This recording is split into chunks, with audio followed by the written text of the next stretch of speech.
Parole délivrance, un ami fidèle.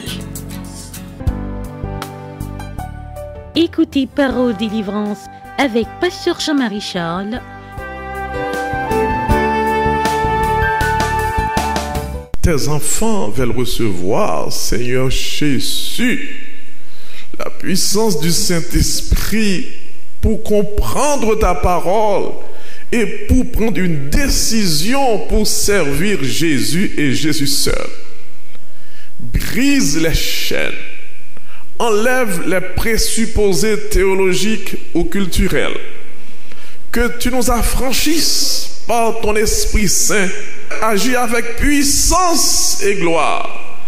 Pardonne-nous, aie pitié de nous, aie pitié de chacun de nous. Sois sur les ondes et sauve-nous. Nous t'en prions au Père, en Jésus pour ta gloire. Amen. En ce moment, nous avons un sujet particulier. Et je le veux être court, mais pratique. Le titre de la parole de Dieu est « Comment suivre Jésus ?» À plusieurs reprises, nous voyons dans la parole du Seigneur et surtout dans les évangiles, Christ demande aux gens de le suivre.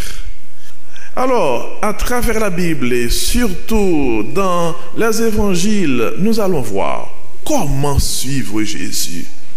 Nous lisons ensemble, pour commencer, dans Matthieu chapitre 16, versets 24 et 25. Matthieu 16, versets 24 et 25. Alors, Jésus dit à ses disciples, « Si quelqu'un veut venir après moi, qu'il renonce à lui-même, qu'il se charge de sa croix et qu'il me suive. Car celui qui voudra sauver sa vie la perdra. Mais celui qui la perdra à cause de moi la retrouvera. » Jésus est l'auteur de la vie. Jésus donne la vie et Jésus soutient la vie. Tout ce qui a vie, quelle que soit la créature, homme, bétail, nature, tout ce qui a vie tient cette vie en Jésus. Jésus a dit, je suis le chemin, la vérité et la vie. Alors c'est Jésus qui dit ici, si quelqu'un veut venir après moi, qu'il renonce à lui-même, qu'il se charge de sa croix et qu'il me suive. Celui qui voudra sauver sa vie la perdra, mais celui qui la perdra à cause de moi la retrouvera. Si vous voulez venir après Jésus, Jésus vous conseille de renoncer à vous-même, de renoncer à vos préjugés théologiques ou présupposés théologiques, de renoncer à tout ce que vous avez, à tout ce que vous êtes. Renoncez à vous-même. Si quelqu'un veut venir après moi, qu'il renonce à lui-même, qu'il se charge de sa croix. Il y a une décision à prendre pour suivre Jésus. Nous devons être prêts à subir des injures, à passer par des périodes d'incompréhension, mais en vérité, c'est le seul chemin qui conduit à la vie éternelle. Le chemin de la mort, c'est un chemin vaste, et il y a beaucoup qui passent par ce chemin. C'est le chemin où tout est permis, on fait ce qu'on veut, mais ce chemin conduit à la mort. Mais il y a un autre chemin, c'est serré, et il y a très peu de gens qui passent par ce chemin, mais en réalité, c'est le seul qui conduit à la vie éternelle. Alors, Christ dit, celui qui voudra sauver sa vie, la perdra. Si vous voulez sauver votre vie de par vous-même, en vérité, la parole de Jésus, vous allez perdre votre vie.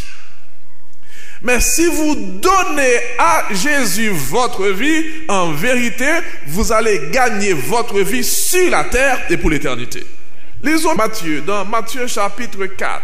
Alors c'est toujours comment suivre Jésus. Pour suivre Jésus, il faut renoncer à soi-même. Il faut se charger de sa croix. Et il faut donner à Jésus toute votre vie. Alors, maintenant, Matthieu chapitre 4, versets 18 à 19. Comme le il ici c'est Jésus, ok? Comme il marchait le long de la mer de Galilée, il vit deux frères, Simon, appelé Pierre, et André son frère, qui jetaient un filet dans la mer, car ils étaient pêcheurs. Il leur dit, suivez-moi, et je vous ferai pêcheurs d'hommes. Aussitôt, ils laissèrent les filets et le suivirent. Il y a un mot à souligner dans ce passage. Et nous avons besoin de ce mot durant tout le message. Aussitôt. Je reprends. Nous voulons lire à nouveau le texte. Ok, Matthieu chapitre 4, verset 18 jusqu'au verset 20. Comme Jésus marchait le long de la mer de Galilée, il vit deux frères, Simon, appelé Pierre, et André son frère, qui jetaient un filet dans la mer, car ils étaient pêcheurs. Jésus leur dit, suivez-moi, et je vous ferai pêcheurs d'hommes. Aussitôt, ils laissèrent les filets et le suivirent. Je dis à nouveau, il y a un mot dans ce passage. Nous avons besoin de ce mot durant tout le message, tout le sermon. Jésus, comme dit Matthieu ici, marchait le long de la mer. Et là, Jésus vit deux frères, Simon et son frère André, qui jetaient un filet dans la mer car ils étaient pêcheurs. Et Jésus, sans discours, je vous dis que j'aime Jésus, sans discours, sans introduction, il voit leur cœur, leur disposition, et directement Jésus dit, suivez-moi et je vous ferai pêcheurs d'hommes. Quelle invitation! La pêche, c'est leur profession, c'est leur avenir, c'est la vie de la famille, c'est la pension, c'est tout, c'est l'assurance de santé, c'est tout. Ils n'ont pas d'avenir en dehors de la pêche. La pêche, c'est leur vie. Voilà, un jeune homme dans la trentaine passe et demande à ses deux frères, suivez-moi et je vous ferai pêcheurs d'hommes. Ça, c'est pas logique. Nous ne pouvons pas suivre Jésus dans la logique, car Jésus est Dieu. Nous devons le suivre par la foi. Il faut obéir à Dieu par la foi. Vous n'allez pas tout comprendre à l'appel de Dieu. Vous n'allez pas tout saisir quand Dieu vous demande de le suivre. Mais en vérité, votre sécurité est de dire oui à Jésus. Et le secret ici, la manière de suivre Jésus, car le titre de la parole de Dieu pour aujourd'hui, c'est comment suivre Jésus. Alors ici, Pierre et André nous donnent comment suivre Jésus. Comment suivre Jésus? Lorsque vous entendez l'appel de Jésus, il faut répondre aussitôt. Le salut ne peut souffrir de retard. C'est comme si quelqu'un qui est en train de se noyer dans une mer orageuse, et on tend à cette personne une corde. Est-ce que cette personne va prendre du temps pour dire, bon, ok, je veux être sauvé de cette mer, mais je veux regarder d'abord quelle est la couleur de la corde. Parce que j'aime pas le rouge, j'aime le bleu. Non! Il y a une corde, je dois saisir cette corde et être sauvé aujourd'hui. C'est ça le salut. Le salut ne peut souffrir de retard. Il y a toujours de l'urgence dans l'appel de Dieu. Ça, c'est à souligner. Il y a toujours de l'urgence dans l'appel de Dieu. Soit dans l'assemblée, soit sur les ondes. Dieu veut vous sauver. Il faut répondre aussitôt. Le salut divin ne peut souffrir. Et ensuite, lorsqu'on connaît Jésus, lorsqu'on voit l'amour de ce sauveur, lorsqu'on est conscient de sa puissance, Jésus te fait l'honneur de t'appeler et tu as le courage de dire oui, mais what? Jesus? My Jesus? This God? Non! Lorsque Jésus t'appelle, il faut répondre aussitôt. Et le texte dit, ils laissèrent les filets et le suivirent. Quelle décision! Ces filets qui étaient leur avenir. Je ne sais pas maintenant ce qui est votre avenir. Mais en vérité, il y a une décision à prendre. Il y a une décision à prendre aujourd'hui. Si Pierre et André n'avaient pas dit oui à Jésus, bon, c'est probable qu'ils auraient eu un brillant avenir, mais avenir de pécheur.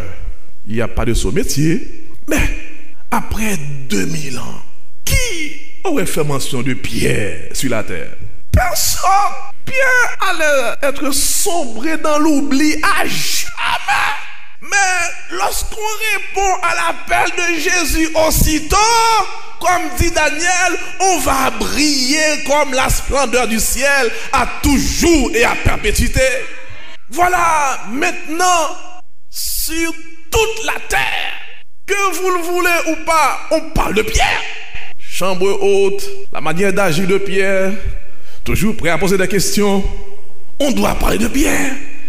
Pierre a écrit dans la Bible. Nous lisons les lettres de Pierre.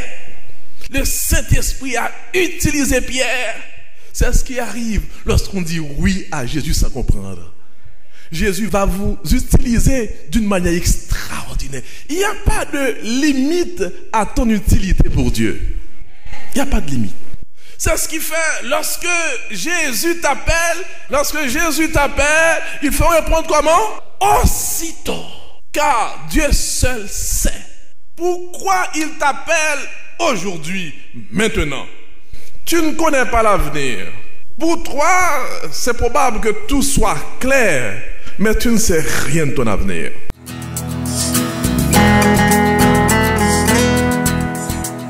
Parole délivrance.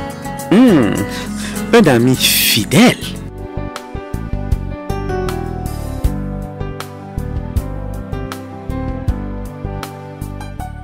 Écoutez Parole délivrance avec Pasteur Jean-Marie Charles sur paroledélivrance.org ou au 832 551 5094. Pour tout contact, appelez au 1-800 404 84 56.